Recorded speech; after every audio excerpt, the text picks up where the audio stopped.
Hello and welcome to episode 22, the 23rd episode of yayQuery. Wow. Yeah, wow. It's brought Got that to you. right. What was that? You got that exactly right. No, I know it's because I read it right off the script. Yeah, we tried that last time and I still got it wrong. Oh, God. Well, I wrote it in words this I time interrupted instead you of before you numbers, could though, so that mention the helped. sponsors, I guess. So, we're sponsored by TidyCDN and Wotato, which is the greatest social networking service since real life, if I recall correctly. And speaking of social networking, we're joined tonight by our good friend, Ralph Holtzman. Hi, Ralph. Hey, Ralph. How's everybody doing? Good, Excellent. good. Awesome. Ralph is a friend of the show, a friend of ours, and a collaborator with Alex on Yep Nope, and the father to two lovely little children. And if there's anything else we failed to mention, tell us now. Hanners. Oh, Shout yes. out to Hanners. Yeah. So I have two children, Jack and Remy, and I have a beautiful wife named Hannah, and I work for Group Card, and we do social gift card applications on Facebook and stuff like that. So, and I also... Oh, go ahead. I said I think we mentioned you maybe last episode because you wrote the latest plugin authoring guide, correct? Yeah. Oh, right. So You're We know a Ralph from all sorts of common name on the yayQuery podcast. You're almost awesome. famous now. things. You will Well- be famous now that you're on yayQuery. absolutely. Yeah. You said you also do send to Dropbox. Were you about to say that? Yeah. So I also run this service that lets you email files to your Dropbox, which has become pretty popular. So And right now it's written in what? right now it's written in PHP. Right Yeah. now, he doesn't want to talk about it, but soon. Yeah. Yeah, but what? I was trying to lead him, but Right. So what's up next? So I originally wrote it on a LAMP stack like 7 months ago, and it's basically all the emails come into one account, and I run a cron job that checks that account continuously every minute. And it's kind of hacky. Well, kind of not. But then Node.js got popular and amazing since then, so I can do things like write my own SMTP server in Node and my own email parser and have it be awesome. So And that's what's didn't coming you up. say that now it is in your Dropbox before mail gets done making the sound? Yeah. Yeah, it's so fast that I test files in mail.app and it shows up in my Dropbox before the airplane takes off. And Oh, my God. so Node is fast. Which is the standard for speed. Yeah, absolutely. Faster than an airplane taking off. On your computer. Absolutely. Excellent. So yeah. Cool. So- well, welcome, Ralph. Thanks. Yeah. What's Ralph? Yeah. I think Having you. one thing we're Fight, missing guys, fight. to step all over everyone's toes is that you're replacing someone on the podcast today. Our good friend Paul Irish couldn't make it to the podcast, and so you're taking up his square. And it's only right that you kind of fill his shoes. So you're gonna have to use the word hot with a W, H-A-W-T, at least probably 3 times. Sexy, maybe once or twice. I don't know, maybe out of your current character, but Probably say, definitely do oh that. my God. And if you have any That's plaid, you might want to go dig it out in the Oh, woods. shit. Get your plaid. You have to start everything. Oh shit. What? I don't think I actually own any plaid. Don't worry, we'll you're take not- care of that in post, right, Snover? You should start every phrase with okay, so All right. and then No, yeah, you did so it wrong. Okay, No, you I should say probably generally right there. throw some Yeah. rows in there. yeah. I think you got it down. So we're gonna score you at the end of the episode to see how Paul like you were, and then Okay. maybe next episode Paul can give his honest critique of how you did. Or better yet, his Ralph Holtzman impression. Yeah, well naturally. For 40 minutes. Yeah, I'm looking forward to it. Cool. So, So Rebecca, why don't you yeah. tease the segment that I will tease I'm the about to segment that talk we are about? about to talk about. Yes. So, Adam. Yes. Yes, you were you were up in Boston recently, right? Well, yes, I'm often up in Boston working at Boku. Yay, Boku. Look at my cock, everyone. Oh, I don't have my cock shirt on. Damn it. Yeah, we did it. I didn't think I was going to do that until I did it. And then you did. You did it. But we had a amazing 3 days of sprinting, which is approximately like 700,000 times longer than I could actually sprint where we were running. Were you out of breath? So we spent 2 days on jQuery UI, and then 1 day on triaging bugs for jQuery core. We had new people getting involved in triage. We got a lot of bugs done on core. We got rid of all the unreviewed tickets. So it's just a fun time to get involved in doing jQuery things for UI, for core. Find us on IRC. Yeah, there's been a lot more energy around jQuery recently. It's been pretty neat to see that happening. And there's some new stuff coming in 1.6. I know we aren't quite ready to talk about all of that yet, but one thing, Adam, you were talking about is that proxy, which I was so excited to see in 1.4, is going to get a bit of a makeover and start having partial applications. So besides just setting the scope for a function, you can actually pass in some of the variables that you want it to have, and then later pass in others.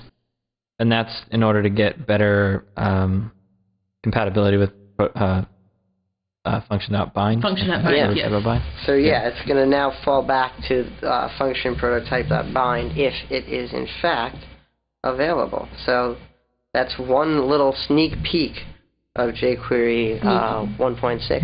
So I kind of cut you off. I felt all smart for knowing that and now I just realized the link is right under the show notes. Alex is like, so that's I wasn't for skewed. JavaScript reference global objects function bind. Oh, right. Good work, Alex. Appreciate it. Yeah. So Adam, I cut you off at UI. Is there anything coming in UI that we should know about? UI, we're getting close to 1.9. We got new widgets coming out, hopefully next month or two. I would tend to think. And come and test them out. We're doing milestone releases. There's. Do you know what widgets are going to be new? The new widgets in jQuery UI 1.9 are spinner or stepper widget. You know, your old I want to increment the number of bagels that I'm going to buy kind of thing. Playing to type right there with the bagels thing. And then there's a tooltip, which is awesome. Like I mentioned last time, the tooltip that does event delegation. And then there's a menu. So menus being broken out of autocomplete to do, so you can create drop-down menus and context menus and nested menus and menu bars and, you know, unfortunately not restaurant menus, so those will continue to be abysmal pits of horrible visual clutter as you are still used to. Yeah, so everything with that. Those are our 3 new 1.9 widgets. Cool. Wow. So keep an eye out for that. Sounds hot. There you go. There we go. 1 point. Cool. I'm gonna just keep a tally over here in the corner of my little whiteboard. Nicely done. So Adam, I need your help to dispel a vicious rumor that's going on. Oh my God! What? It's like guys. Dispel or confirm? Dispel. Okay. Dispel. I'm just checking. I'm just checking. So, Rebecca, do you want to come clean and admit to the world that you did write Friday? What's that? You want to come clean to the world and admit that you wrote Friday? I did. Right? I wrote Friday, and I love it. I think it's the best fucking. The unfortunate thing about that joke, Adam, is that Friday's already dying down as a potential joke candidate, I know, yeah, and by the time this episode comes out, it's just going to be dead. No, and it's going to be ripe for. It's going to be ripe for a little bit. You know. I don't know. And about just when you think it's dead, you're going to hear it right now. It's practically a Charlie Sheen joke. Oh no! Why would you tell me that? Dude, that really hurts. So, but that's not actually the real rumor. I did not write Friday. That song that you don't even remember. Rebecca, everyone, do you hate jQuery? Can we just Can we just get it? Do you? Okay, so what's the deal? You wrote this post where you're like, it's not you, it's me, or something. Completely paraphrasing. But So I wrote this post saying that and what this is going to segue nicely into the next thing that we're going to talk about. But I wrote this post saying that jQuery Fundamentals is this online book that I put out last year, and that I am kind of looking for a new home for it because jQuery isn't something that I'm using day to day anymore. And I got all of these emails and blog comments and tweets saying, "Oh my God, do you hate jQuery? Are you not going to do yayQuery anymore?" And I am still here doing yayQuery because this podcast is great, and this podcast is about front-end development with jQuery and JavaScript and all of it. Wait, jQuery and JavaScript? And JavaScript. You can't have both, though. No, jQuery is JavaScript. It's all just JavaScript. But when will browsers have native support for jQuery? Right, guys? Did you actually? That was slightly topical. There was April 1st, April Fool's Day, and there was a article from the Club Ajax guys, like an interview with Brendan Eich on how he's giving up on ECMAScript and just replacing it with jQuery. it was decent. I enjoyed reading that because it was kind of a lot of the Flaymore type talk, well written. I think there's something to that though, because jQuery is definitely like the foot in the door to totally JavaScript. Yeah, for sure. And jQuery totally nailed the DOM API. Like jQuery made the absolutely. API for the DOM what like we wish it had been all along. And it obscures it to the point that people actually end up being like, "Oh, you mean there's like programming underneath all this like terrible DOM stuff that like I've been doing for a million years?" So like, it's really like, I mean, that's my story for sure. One of the longest parts of any training that I think any of us have ever done is trying to get people to realize that the $sign is actually a name of a function that you can call. You know, it's like not anything magic or anything. Yeah, I mean, I know we say like magic a lot, but like even just the fact that like, hey, this is a function with properties on it and has a prototype, and like there's all these things about JavaScript. And now that's how I teach my training sessions. Is I actually start with like how jQuery internals are structured and how JavaScript works, and then everybody looks at me, and then at the end, it almost makes sense. Well, I still remember like learning that the $sign wasn't magic, and learning that passing functions to a function wasn't magic either, and I could make my own objects and all of these things. Like that was jQuery kind of helped me understand so many things. But these days, the applications that I'm building, I find that other tools work better for them for me. And so I've been using Dojo a lot. We all knew this. Like, it's not a dirty word here anymore. You're using PhoneGap a lot too, right? I'm also using PhoneGap a lot. I've been working on a pretty fun PhoneGap and Dojo project for the last several months. That's a blast. I hope to do some writing about that. But I did want to just put out a little plug for because I've been working with Dojo so much, and because I really like to tell people about what I'm working on and help them like start playing with the fun toys that I'm playing with, I put out a Dojo boilerplate that's on my GitHub. So if you're interested, if you've been reading anything that I've been saying about Dojo and you're like, that sounds kind of interesting, but I don't quite get it, come check out the boilerplate. There's also a little demo application that sort of shows like some of the fun things that you can do with libraries other than jQuery, and it's okay. I am actually using the Dojo boilerplate in something, but I just wanted to call out the fact, because it's applicable to me, is that, that's all I talk about is me, is that there's a branch on the Dojo boilerplate for AMD script loading with require.js. So you can use require.js style, which isn't a thing. It's actually CommonJS AMD modules, but you probably know it as require.js-C, because that's the most popular by far. But Dojo's moving that direction. It's not 100% there yet, because they have to maintain backwards compatibility, I believe is why. And so they're most of the way there for as much as they can do until 2.0. But you can sub it in really easily. So until 2.0, as opposed to AMD modules, Dojo still uses Intel modules? Is that the correct understanding? Absolutely, that's exactly right. Okay, all right, just wanted to clarify. I'm gonna just be like pedantic here and say that Dojo actually in the Dojo core and in their widget system, their digit widget system, is actually all of that is switched over to AMD, I believe.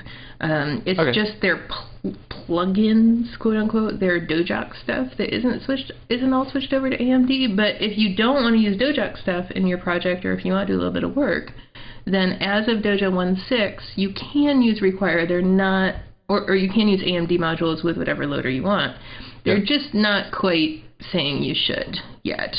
And okay, sure. Yeah, that's kind of. So, but I am. But you are, like and it. lots of people are, and so if you want to check out that branch, check out that branch. But if you go asking for help on it, people might be a little grumpy still because it's not quite fully baked. And everybody who works on Dojo is grumpy, let's face it. Let's face it. They're all a bunch of jerks, especially Pete Higgins. Not a fan. So you guys have been all using boilerplates, and Paul made a boilerplate, and Rebecca made a boilerplate, and Paul made Divya, another boilerplate. And then Ben made a JavaScript library boilerplate. So I went ahead and made boilerplate. I don't know if you've seen it. It's a boilerplate project for creating other boilerplate projects. You might want to check it out. It's proven to save as much time as you've now wasted. Listen to me talk about it. On the other hand, talking about boilerplates that are really awesome, today we found out that HTML5 boilerplate is in use on the new BarackObama.com. So congratulations, Paul. And Divya. And everyone who may or may not have, tweeted about that.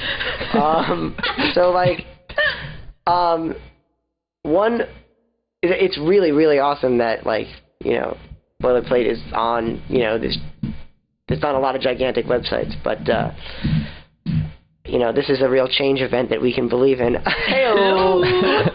But no, seriously, folks, I was looking at the code, and, Obama's a liberal guy, so there's a lot of government waste, and you can see it in the source code here. Inside of this click event, they literally requery the DOM for the exact same element using a string selector to go find something inside of its own click event. So you want to talk about government waste, no, this just is head why on over we to have to elect BarackObama.com Barack Obama and view in source. 2012 is to fix click events. It's in his platform, I swear to God.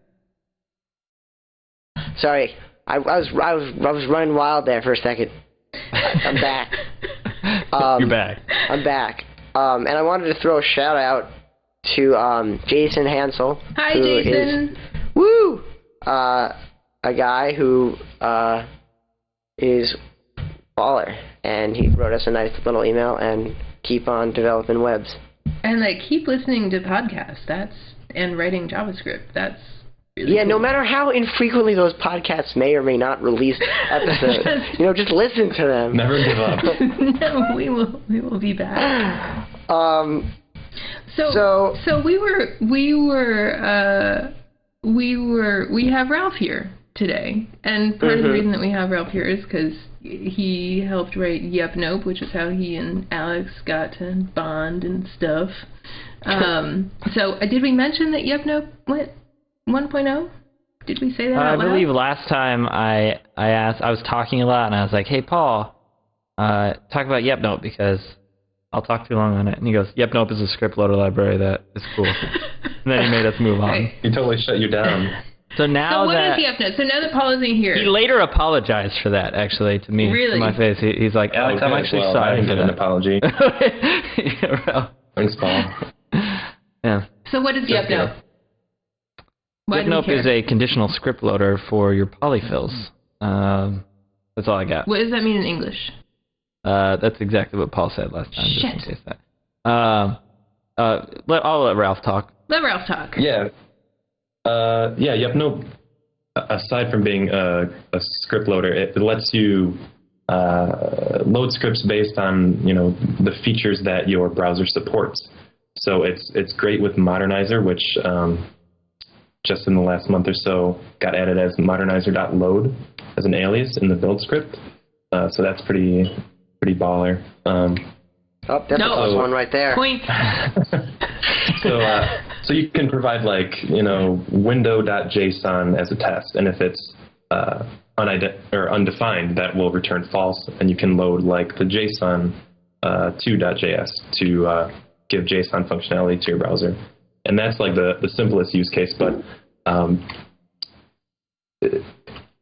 one of the more advanced use cases is that yepnope fully decouples preloading from script execution, which I'm not sure many script loaders out there do. So what that allows us to do is fully control the execution of your scripts. So we can do things like provide fallback scripts for, like, let's say the Google CDN goes down someday and then jQuery is busted for everybody. You can be the one person who has a fallback and using a script loader at the same time. So yeah, that's my yepnope spiel. That's it's pretty cool. You should check it out. Okay, how many nerd points do I get, and where can I cash them in when that happens? Just like a ballpark figure, would you say like 500, 600? 520. Okay, cool. Really? That's it? Yeah, you know. Well, metric. Exactly. Okay. All right.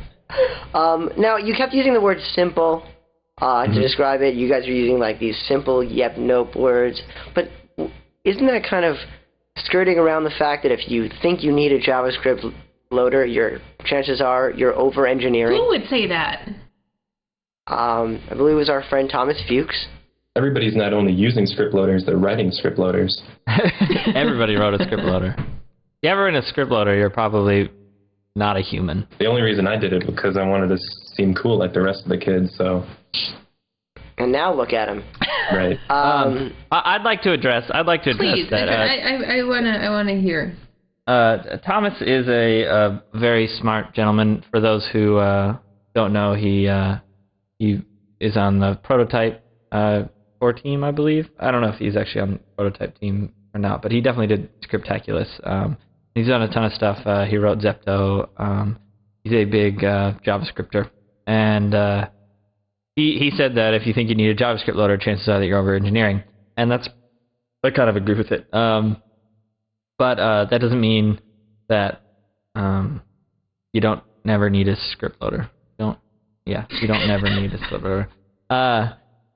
Because I think the thing that, and yepnope's a little bit guilty of this as well, but you need to test your different mechanisms, right? So like if you're going to use a script loader, test how fast your page is without a script loader, and test how fast your page is with a script loader. And if it's slower without a script loader, or with a script loader, then don't use it, right? Because there's going to be different cases. There's going to be latency issues on your server versus CDNs versus how you've concatenated things versus the execution order of the different things. There's so many variables in there that you could never say always use a script loader or always concatenate things at the end of a file. The thing that I can beat in yepnope that a lot of script loaders can't necessarily beat is that you might save yourself 100 kilobytes in polyfills and backup scripts and things like that in order to do your work, which is definitely always saving you stuff.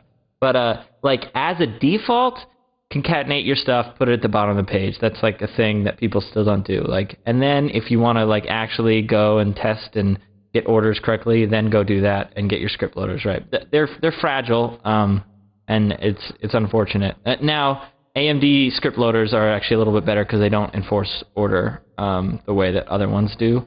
So those are a little bit safer, but it also ends up just concatenating a bunch of stuff at the bottom of your page.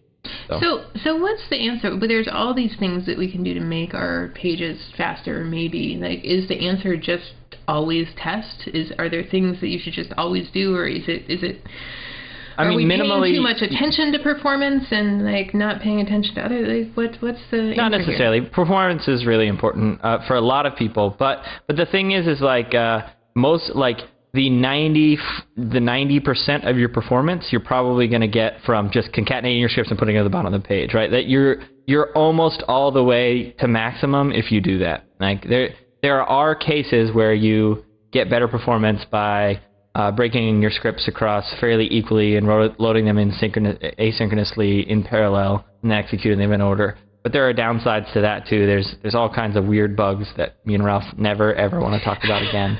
So the starting point is still the good old YSlow recommendations and do those first. Honestly, like it's the easiest thing that you can do, and it's not that yep-nope is hard. It's just so incredibly easy to do that that's a good place to start.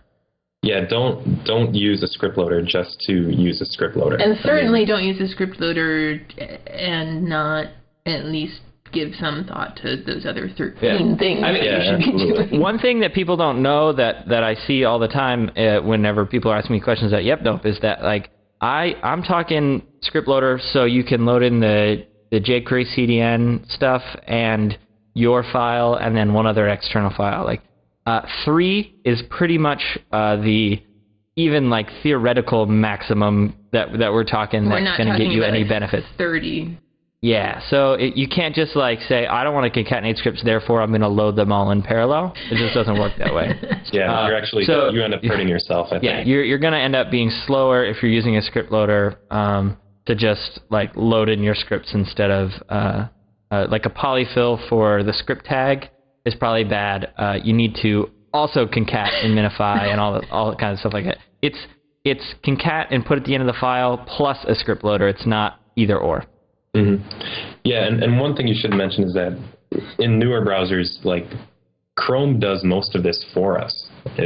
It'll download the scripts asynchronously and execute them and make sure everything works fine. And I'm not sure the status on Firefox 4, but like you really get the most benefit, I think, out of the older Internet Explorers that don't optimize the script blocking. Like IE6 that only downloads 2 at a time, is it? Right. Yeah. Right. So if you have one of those baller websites that you're... no, I'm there. You got Don't worry about it. You're like the base of your users are on Chrome, like you're probably hurting yourself by using script loader at all. So I guess the end cap to this conversation is there's a Excel or a Google Docs spreadsheet, Google spreadsheet and if document you can follow thing. it, you're smarter than me at this point.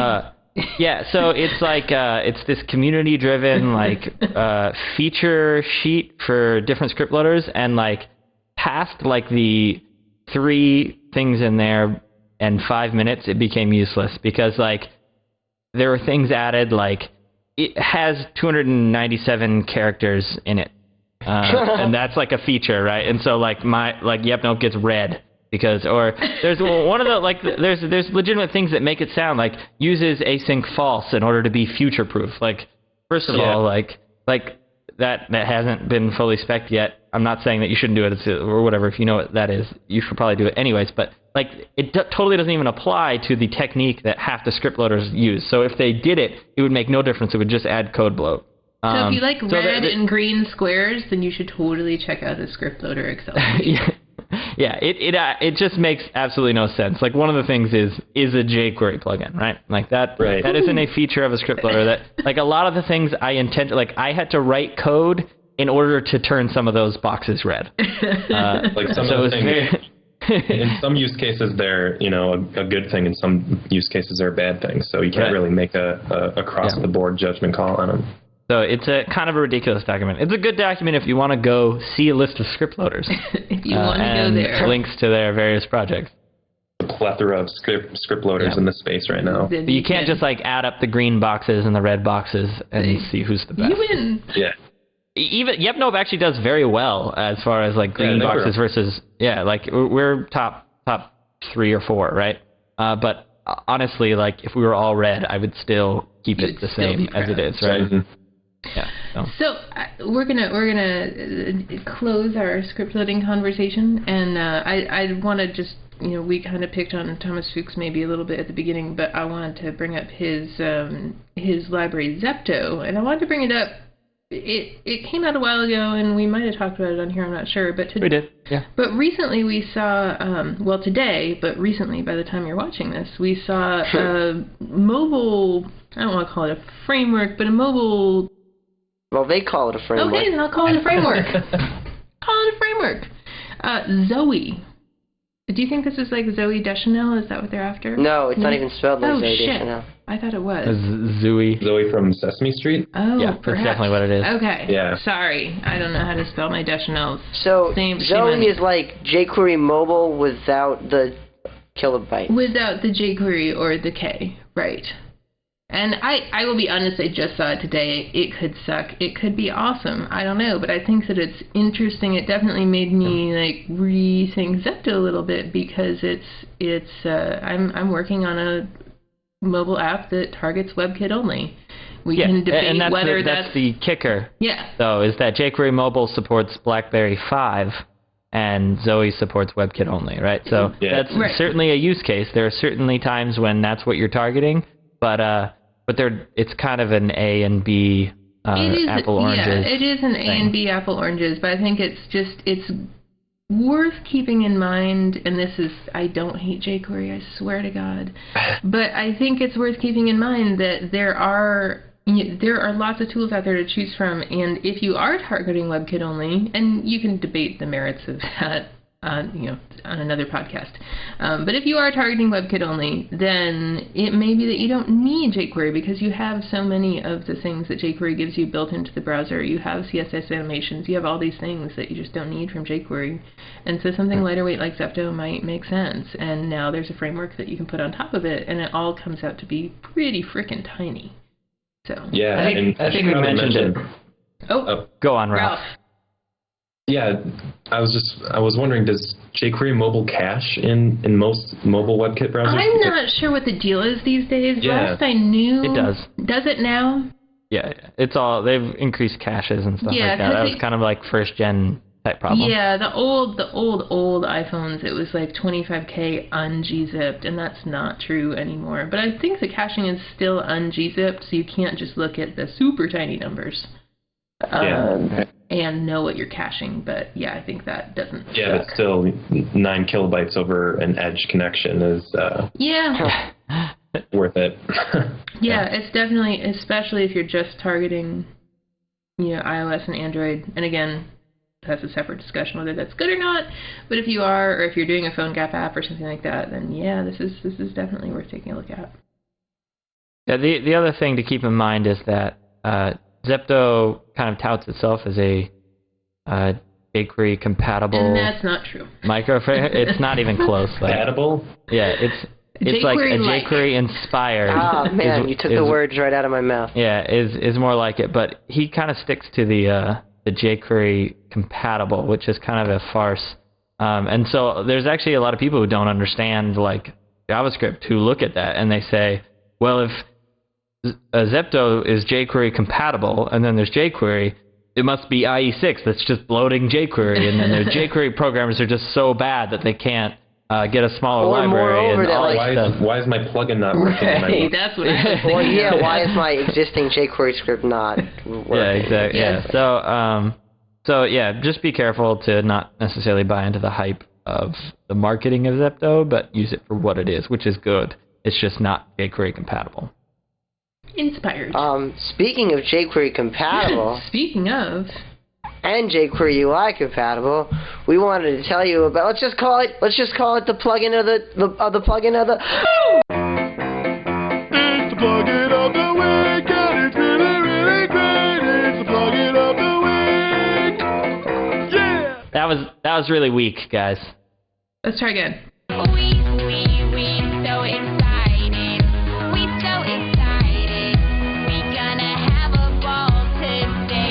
I thought it was awesome. My arms are still outstretched. I thought you were going to play the music. Oh, no. Sorry, no music. In post, Ralph. Sometimes it happens now. I thought he would still play it for us. We lied to him. Do you want to have a sing-along? No, it's cool. Okay, so let me just tell you about Sausage. No, that is maybe something that she said once.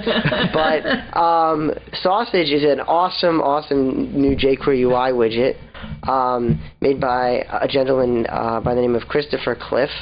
And it provides like this amazing. It creates little sausages that correspond to regions of your page, so that you can visualize the vertical breakdown of your page and jump between different sections to kind of to indicate to the user where they are and allow them to jump around. So for each, so Adam, you were like looking at this earlier, and I hadn't looked at it yet, and you said, "Oh my God, it's like real sausages."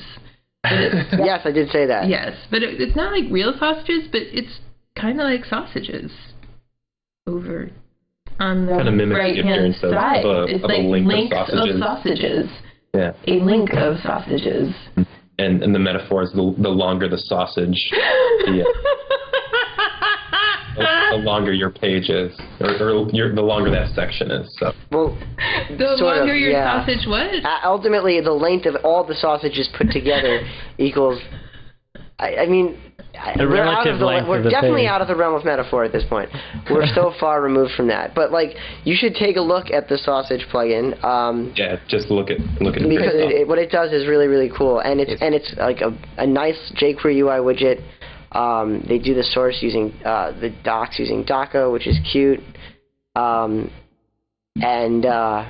It's not a lot of code. It's a really good example of like how to use jQuery UI widget factory to build something like cool and reusable that a lot of people can use in a lot of different contexts without a whole lot of code.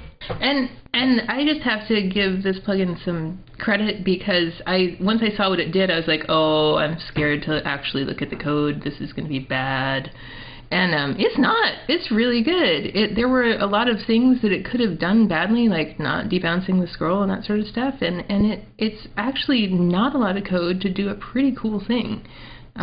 So yeah, congrats to Christopher Cliff. I guess I wanted to quickly bring up another. It's not a jQuery plugin. It's actually an underscore plugin. I don't have a ton to say about it other than I think we kind of needed it. It's underscore.date. Underscore is a full plugin system, so you can kind of get into like the object-oriented versus functional API like they offer. And it's Tim Wood sent us an email and showed us it's at github.com/timrwood/underscore.date, and it actually it like works with all like the ISO whatever date standards and all kind of crazy stuff that like I remember date.js was always really awesome, but it overrode the date object, and everybody always told me not to do that, so it felt dirty, or I'm using a third-party plugin or something like that.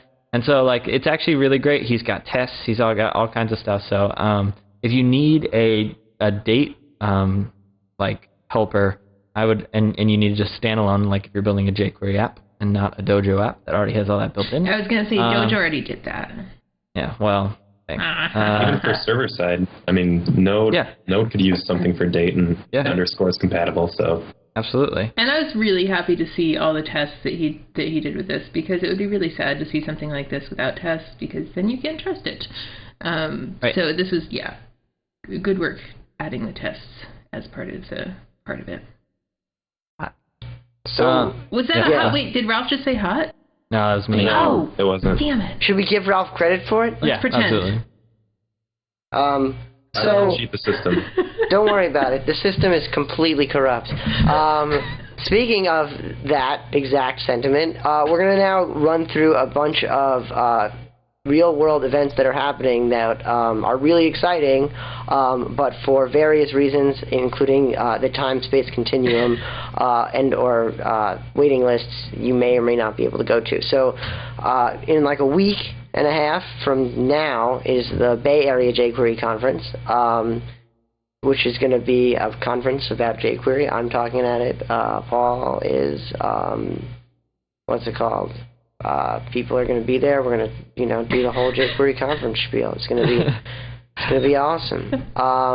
And our friend Garen Means is speaking. It's a blowout. There's a ton of people talking. And then, speaking of a ton of people talking, but West, which we weren't even talking about, JSConf is going to be the first week in May, followed by NodeConf.